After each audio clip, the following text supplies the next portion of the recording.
Welcome to this week's edition of Critical Mass Business Talk Show. We're streaming it here on LinkedIn Live and on YouTube. And Haley Stern, our producer, has actually set us up now to stream live on Facebook as well. So how exciting is that? If you're listening to us a podcast, that's because Haley, again, our producer, has put the show up on our podcasting platforms. And we do appreciate you spending some time with us today.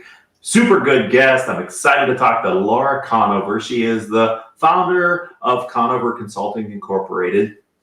Laura, we're going to talk about your 2 decades plus experience as a compensation consultant. But I know before you launched your firm, you had extensive experience in this field. You had professional jobs. You were in the banking industry. You were a branch manager at an early age. You went back to school during the night to get your MBA, I think from San Diego State. Go Aztecs.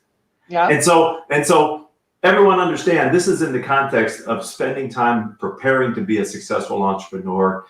It wasn't something that you just woke up one day and decided to do. But let's talk about 27 years ago. What was it about being an entrepreneur that caused you to start your firm? Rick, I was really thinking about creating work-life balance. I didn't get married till I was 31 and knew I wanted to have a family, but also looked around, 30 plus years ago, there wasn't a lot going on with respect to work-life balance in corporate America. And so I said to myself, I'm going to figure this out actually in my early 20s, so more than 27 years ago. Don't say how long. No, change the subject. Squirrel. But in my early 20s, I kind of said to myself, gosh, I'm not seeing a whole lot of opportunity to create work-life balance. Like no one's going to do this for me, so I'm going to figure it out for myself. And so I got the MBA at night. I worked on it for 7 years while I was working full-time at night.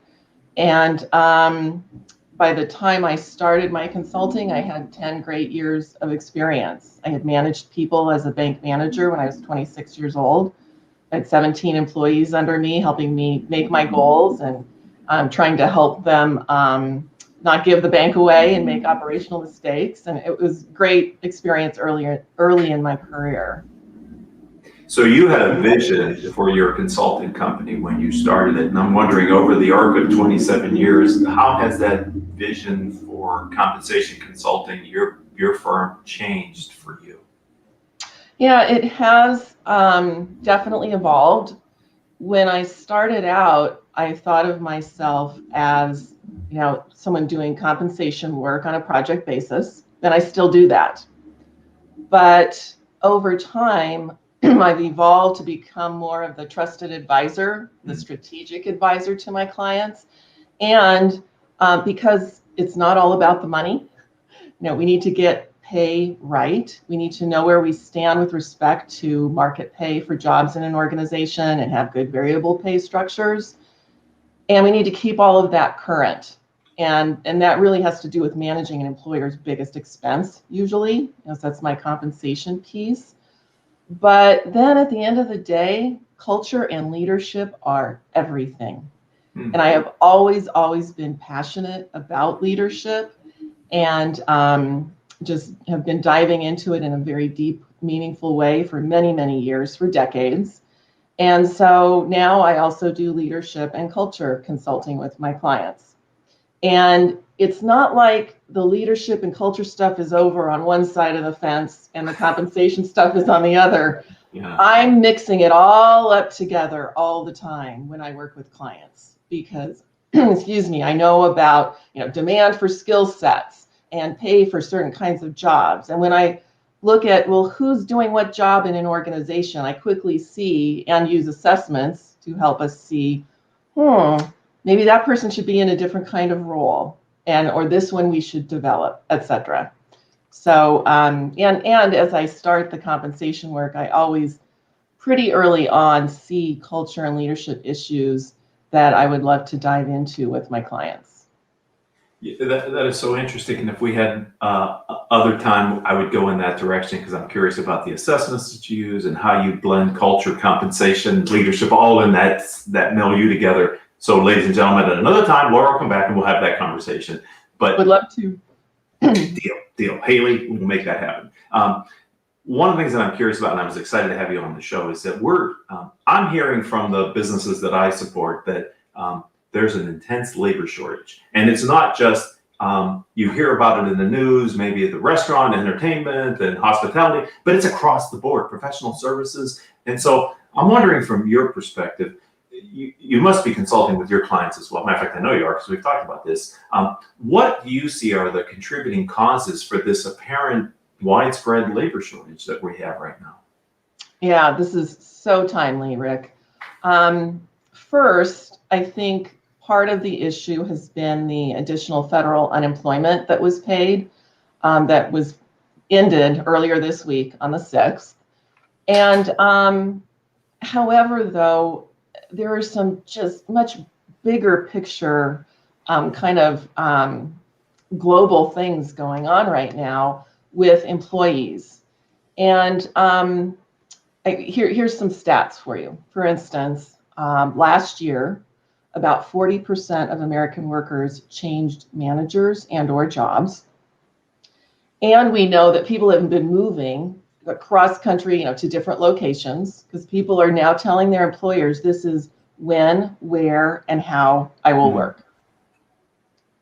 Totally turning the employer-employee contract sideways and inside out. It's very different. These are not the same employees we had pre-COVID. We also know that we have this phenomenon that I think a lot of people have heard of in the media recently called the Great Resignation. Mm-hmm. Over 4 million Americans quit their jobs this April.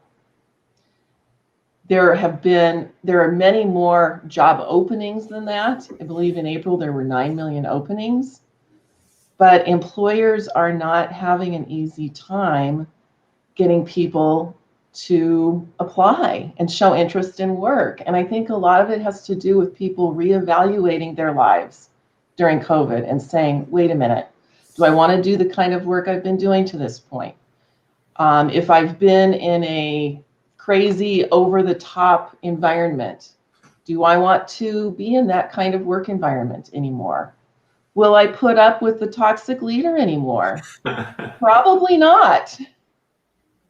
Pre-COVID, people were looking at these issues, but there are huge, huge shifts happening right now in where people live, how they work, and we are not going back.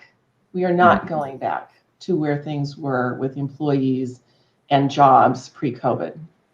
So I have some CEOs that I'm talking to, who have a hard time believing that, and I'm telling them loud and clear, if you don't create great cultures and great places for people to work and focus on employee engagement and ask your people how they want to work, you will have a hard time getting and keeping people.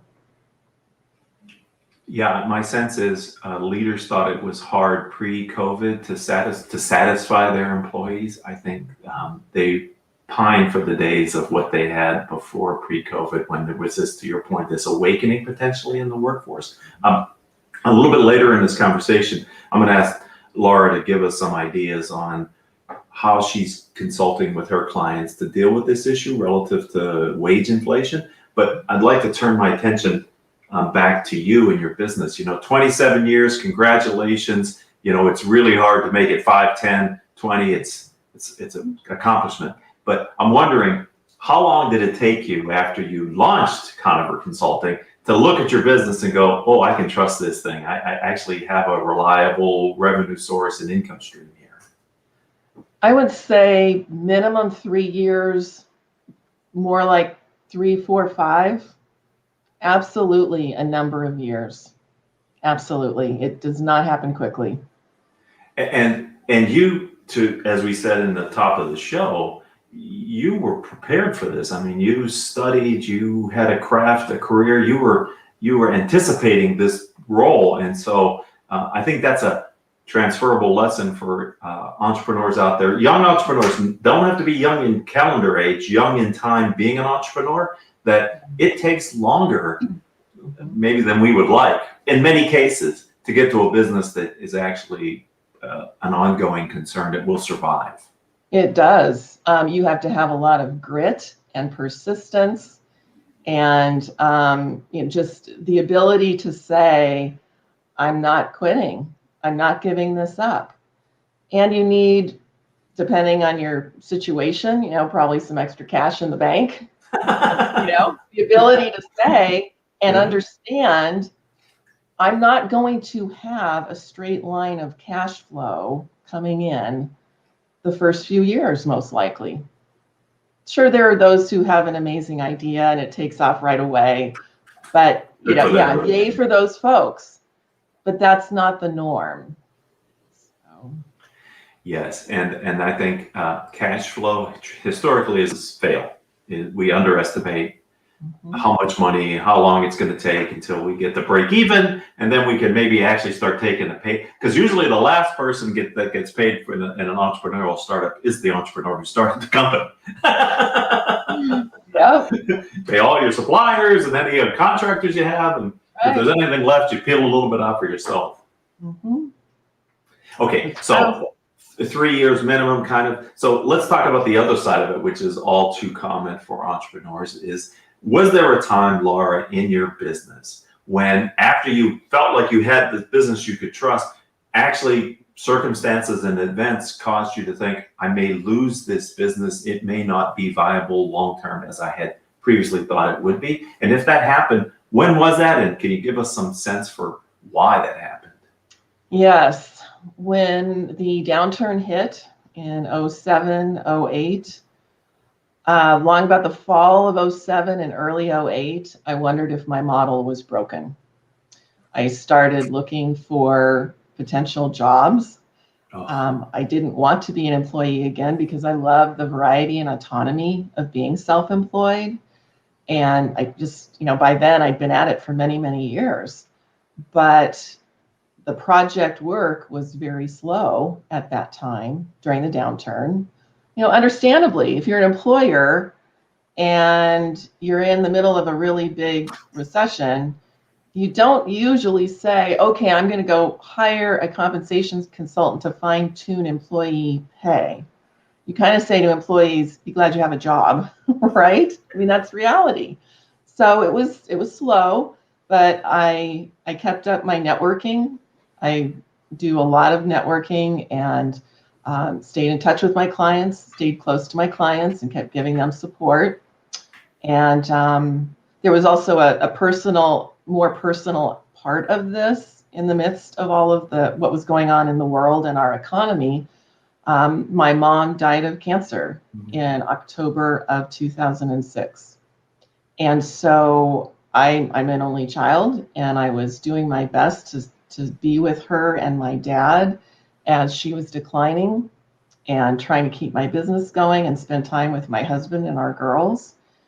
And so by the time the downturn was kind of in full force, so to speak, I had lost some of the traction behind me in the fall of 06 and earlier in 06 with respect to attending conferences and the kinds of things that helped put potential new projects behind me in my pipeline, so to speak. So that was a very challenging couple of years, both personally and with my work.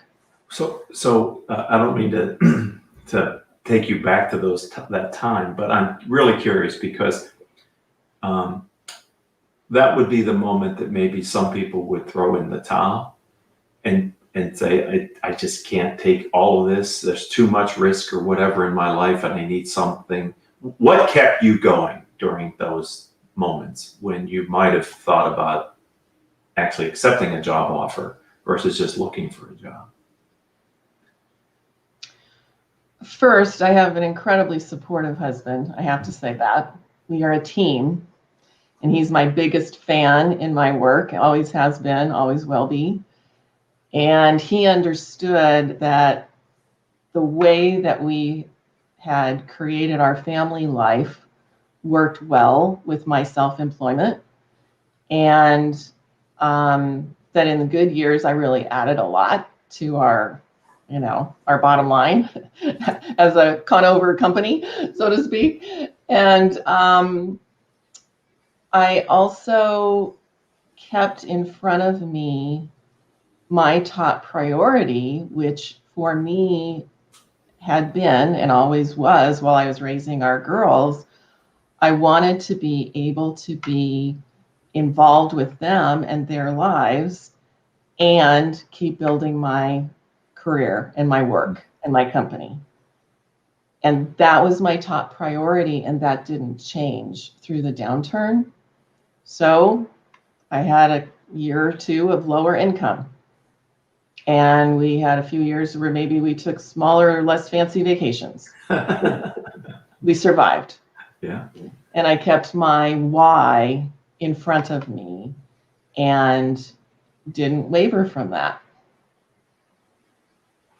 You know, one of the things that I think is underreported in the media is this understanding of what the COVID has done to entrepreneurs and business owners. And we talk about the Great Resignation, but I'm sensing there are a lot of business owners who may be looking at this next round and going, you know, I survived the Great Recession, but this one is just so much longer and seems to be never ending.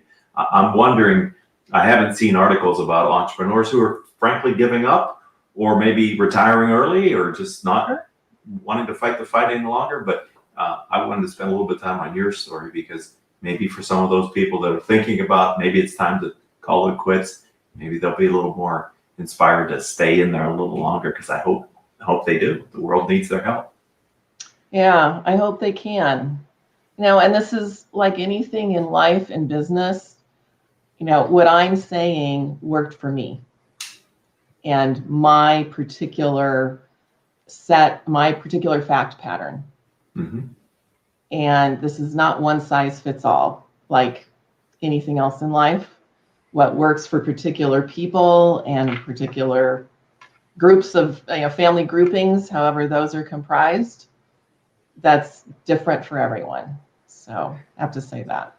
So one of the things that I wanted to talk about, and we have time left to do that, is really the practice, the trade that you have, the consulting on compensation. You know, I have heard from the companies that I support that this concern that they are seeing a significant wage inflation to keep either good employees or to attract people, because many companies are growing through the recession, through the pandemic, and are having good business conditions, but they're still struggling to keep and maintain and hire the talent that they need. And they're worried that the cost basis that they're setting today as the precedent, they won't be able to come off of in the future, because the pendulum has swung so far to, as you said earlier, to the employee kind of in the negotiations. So from your vantage point, how are you helping your clients to deal with, if this is a real fear that you're seeing as well, this concern?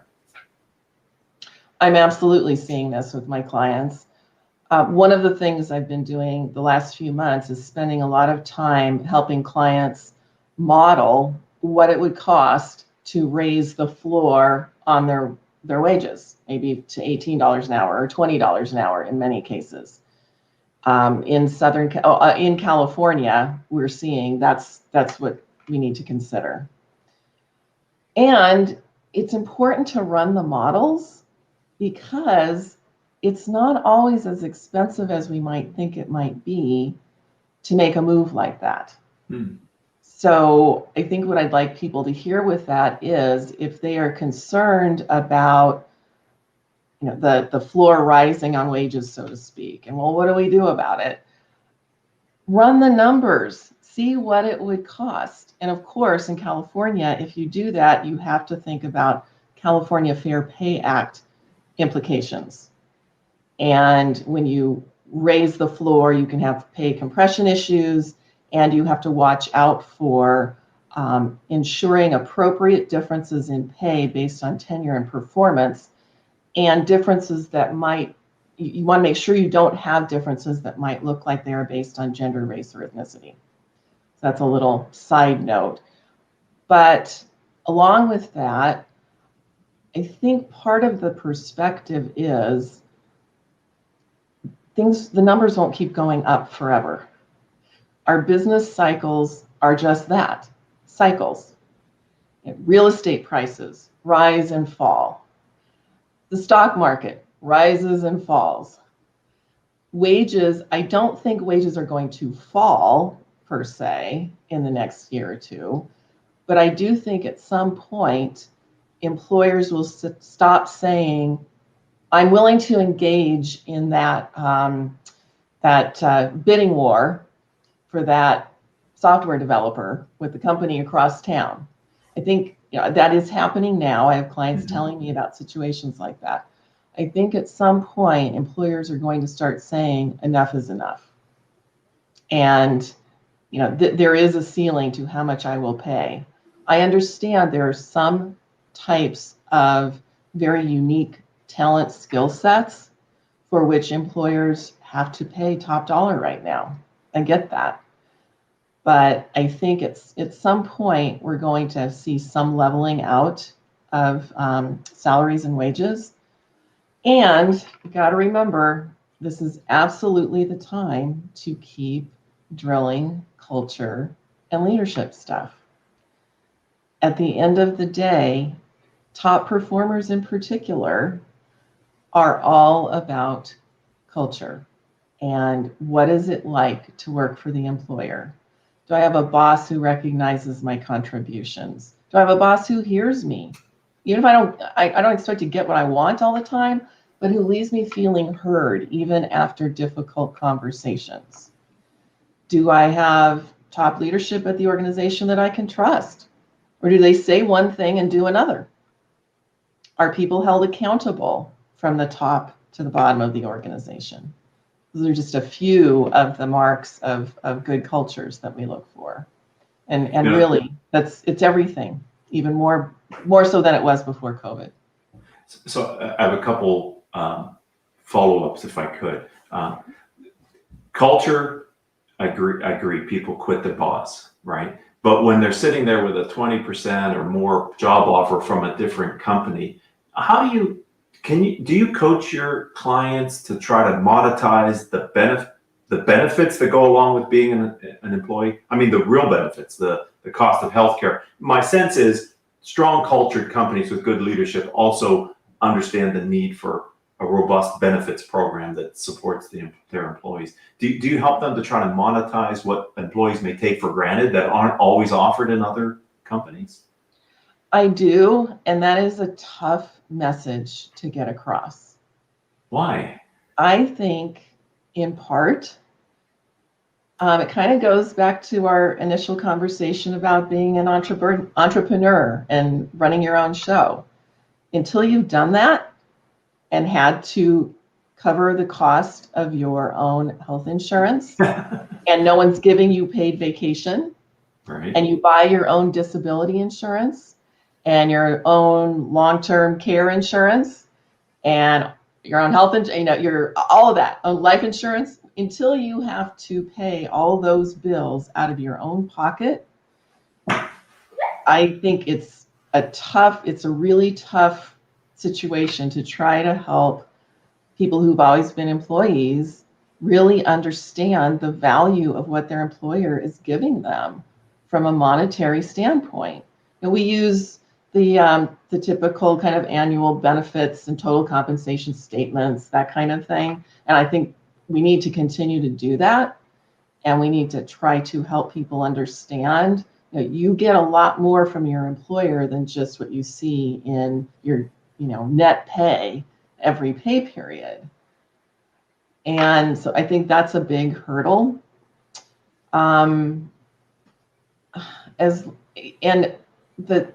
Trying to monetize the value of a great culture, there are studies that have been done that show that companies with great leaders and great cultures are more profitable. Mm-hmm.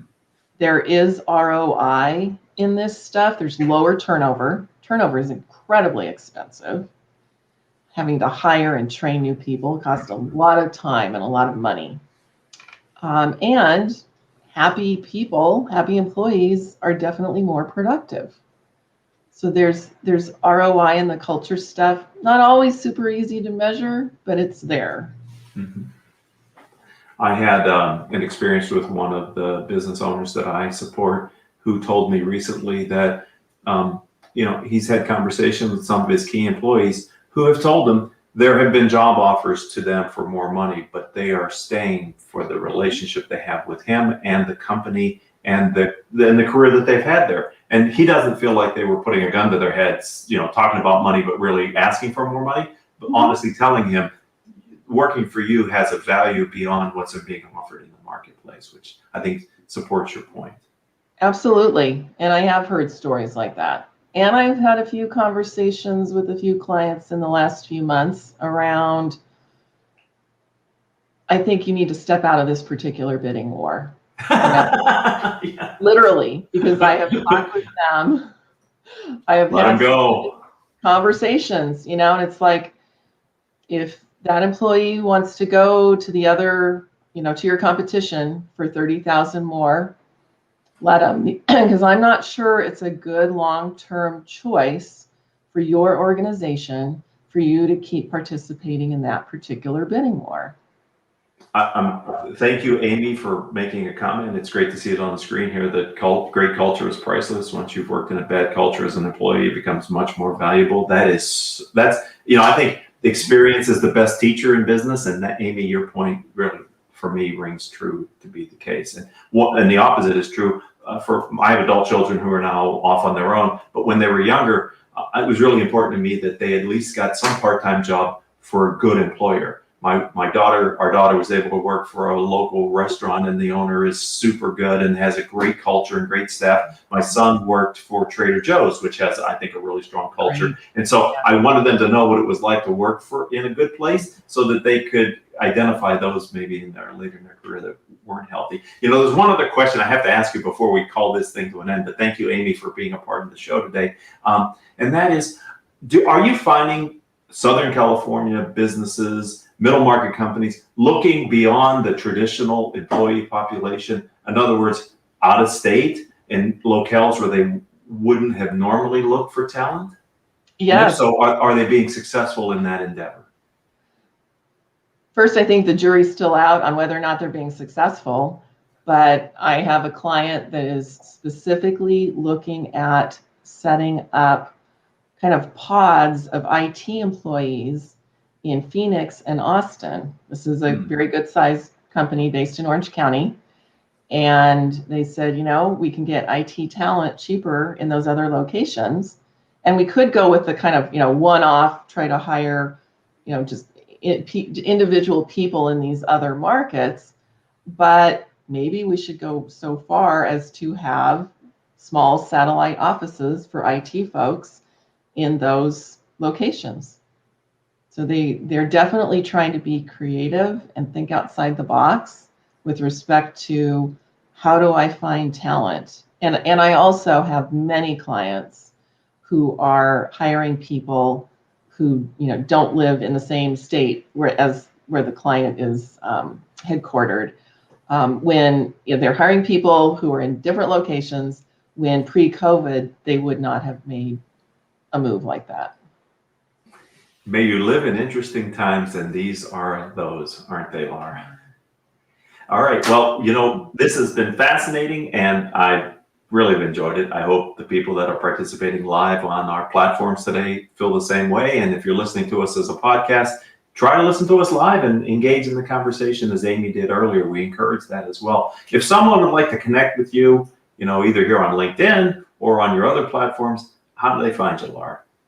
On LinkedIn under Laura Conover, and on Instagram under Conover Consulting, Inc. Those are two really good places to connect. Okay. And I also have a YouTube channel. So the audio people who listen to the podcast may not be seeing your name on the screen. So how do you spell your last name? Conover, Conover.